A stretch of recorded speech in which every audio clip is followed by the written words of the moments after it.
اسلام میں تین جہانوں یعنی ایک جہاں ہم موجود ہیں اور ایک عالم برزخ آخرت، اور عالم برزخ کو قبر کے ساتھ منسلک کرتے ہیں، مگر وہ تو جہاں ہی اور ہے۔ اس کے متعلق ذرا وضاحت فرما دیں۔ جوید احمد غامدی صاحب نے اس کی وضاحت فرمائی ہے، لیکن وہ حدیث پر بحث کرتے ہیں۔ حدیثوں کو تو چھوڑ دیں جی، میں نے تو 10 قرآن سے آیات پیش کی ہیں میرے بھائی، آج سے 10 سال پہلے میری اس پہ ویڈیو ریکارڈ ہو چکی ہے۔ مسئلہ 117A عذاب قبر سے متعلق 10 آیات، اور 117B عذاب قبر سے متعلق 17 صحیح الاسناد احادیث، اکثر بخاری اور مسلم سے ہیں۔ اس میں وہ میں نے دونوں کو الگ اس لیے کیا تھا کہ اگر کسی کو حدیث سے کوئی چیڑ ہے تو وہ پہلے والا لیکچر دیکھ لے، اس میں نے قرآن سے مقدمہ کلیئر کیا ہے۔ مقدمہ یہ ہے کہ قرآن برزخ جو ہے نا ان سین بیریئر کو کہتا ہے، اور قبر برزخ میں داخل ہے۔ اس کی وجہ یہ ہے وَمِن وَرَائِهِمْ بَرْزَخٌ إِلَى يَوْمِ يُبْعَثُونَ، مرنے سے لے کے آخرت کے دن تک برزخ ہے۔ اب یہ کہنا کہ جی آخرت میں عذاب ہوگا چونکہ حساب و کتاب آخرت میں ہے، تو یہ اصول بھی میں نے ان کا قرآن سے توڑ دیا ہے۔ قرآن میں تو عذاب کی 4 قسطیں بیان ہوئی ہیں۔ نمبر 1 دنیا کی زندگی میں، سورہ سجدہ میں، کہ تمہیں دنیا کی زندگی میں عذاب دیں گے تاکہ آخرت کے پوائنٹ آف ویو سے تم اللہ کی طرف پلٹ آؤ۔ نمبر 2 جو سورۃ الانعام میں باقی صورتوں میں آیا کہ جو گناہگار ہیں ان کی موت کے وقت ان کے چہروں اور پیٹھوں کے اوپر ہتھوڑے مارتے ہیں فرشتے۔ ابھی آخرت کا دن تو قائم نہیں ہوا تو ان کا حساب کتاب تو ہوا ہی نہیں، عذاب یہیں شروع ہو گیا۔ اور تیسری قسط وہ بھی قرآن میں آیا کہ فرعونی صبح و شام آگ پہ پیش کیے جاتے ہیں۔ اور چوتھی قسط جس کو سارے مانتے ہیں وہ آخرت میں حساب و کتاب کے بعد ہے۔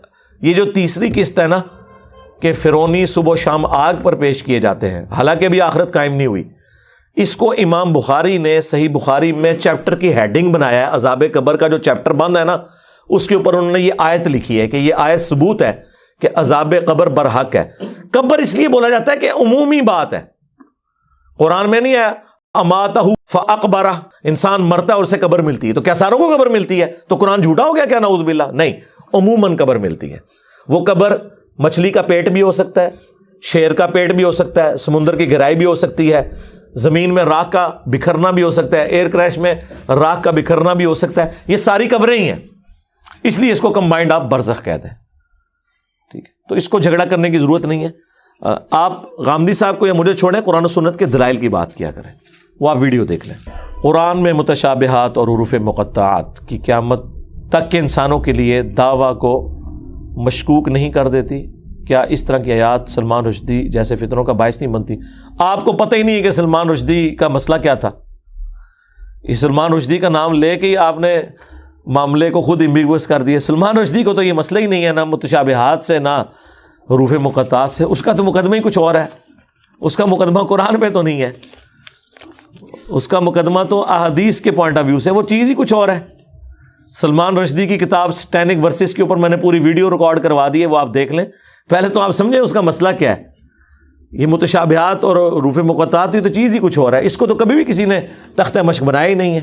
متشابہات ہی ہوں گے نا میرے بھائی، لیسا کمثلہ شیء، اللہ کی مثل جب کوئی شے ہی نہیں ہے، ہم آپ کو کیسے اللہ کی کوئی مثال بیان کر سکتے ہیں؟ متشابہ آیات کا مطلب کیا ہے پہلے یہ سمجھیں۔ متشابہ کا مطلب یہ نہیں کہ شک میں ڈالنے والی، متشابہ عربی میں کہتے ہیں ریزمبلنس، ملتی جلتی چیز۔ دودھ کا سفید ہونا اور چونے کا سفید ہونا یہ متشابہ ہے، ایک دوسرے سے ملتا ہے، لیکن دودھ اور چیز ہے، چونا اور چیز ہے۔ ٹھیک ہے، وہ چیک کرنے سے پتا چلے گا۔ متشابہ کا لفظ سورہ بقرہ میں آیا کہ جنت میں ان کو وہ فروٹ دیے جائیں گے جو متشابہ ہوں گے دنیا کے فروٹوں کے ساتھ، تو جنتی کہیں گے ہمیں تو وہی رزق دیا گیا، تو اللہ تعالیٰ فرما رہا ہے یہ اس کے متشابہ ہوگا رزق، وہ تو جب کھائیں گے تو پتا چلے گا کہ یہ والا آم جو جنت میں ٹیسٹ دے رہا ہے دنیا کے آم سے بہت مختلف ہے۔ اچھا، دیا کیوں جائے گا؟ اس کے پیچھے ریزن یہ ہے کہ دنیا میں آپ دسترخوان پہ بیٹھے ہوئے سب سے پہلے اس چیز کو ہاتھ ڈالتے ہیں جس سے آپ فیملیئر ہوں۔ میں لا کے آپ کے سامنے کوئی عربی غذا رکھ دوں جو آپ نے کبھی دیکھی بھی نہ ہو اور آپ کو سخت بھوک لگی ہوئی ہے، آپ اس کو اپنی پلیٹ میں ڈالیں گے یا چکن قورمے کو اور بریانی کو یا مٹن قورمے کو ڈالیں گے؟ ہاں، کھا پی کے جب فارغ ہو جائیں گے پھر کہوں کہ چلو میں اے بھی ذرا چیک کر لوں، آخر میں اس کو رکھیں گے. اللہ کو اس بات کا پتا تھا. اللہ کہتا ہے کہ ہم جنت کی ابتدائی مہمان نوازی ان فروٹس کے ساتھ کریں گے جو دنیا میں لوگوں نے دیکھے ہوئے ہوں گے تاکہ انہیں وہ اچھے لگے. اگر جنت میں انار، کیلا، سیب، آم آپ کے سامنے آئے گا تو آپ کو اچھا لگے گا. اگر عجیب و غریب کوئی فروٹ آ گیا آپ کہیں گے ادھر ہی ہے نا، ایک راستے نہیں چلے، میں پہلے وہ کھاواں جس سے میں فیملیئر ہوں. وہ متشابہ ہوگا لیکن اس کا ذائقہ بالکل مختلف.